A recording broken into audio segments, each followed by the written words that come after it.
Postingan akun Facebook atas nama Sri Kandi Pali yang diposting pada 8 Maret lalu sekitar pukul 5:44 WIB langsung menjadi buah bibir atau viral dan menghebohkan masyarakat di Kabupaten Pali.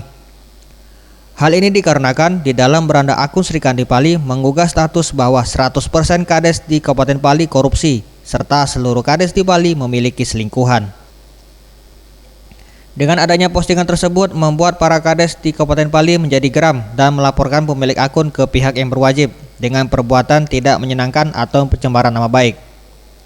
Seperti yang dikatakan Sekretaris Forum Kepala Desa Pali Heru Martin sekaligus Kepala Desa di Desa Talang Akar Kecamatan Talang Ubi.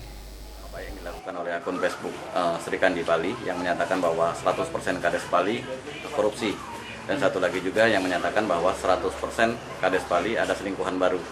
Sehingga menurut kami Sementara itu, pembina Forum Kepala Desa Kabupaten Pali Agani Ahmad sekaligus Kepala Dinas Pemberdayaan Masyarakat Desa Kabupaten Pali menjelaskan sangat mengecam perbuatan yang dilakukan pemilik akun Facebook tersebut.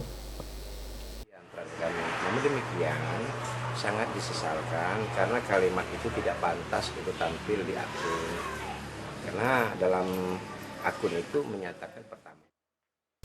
Tim Liputan Sriwijaya TV.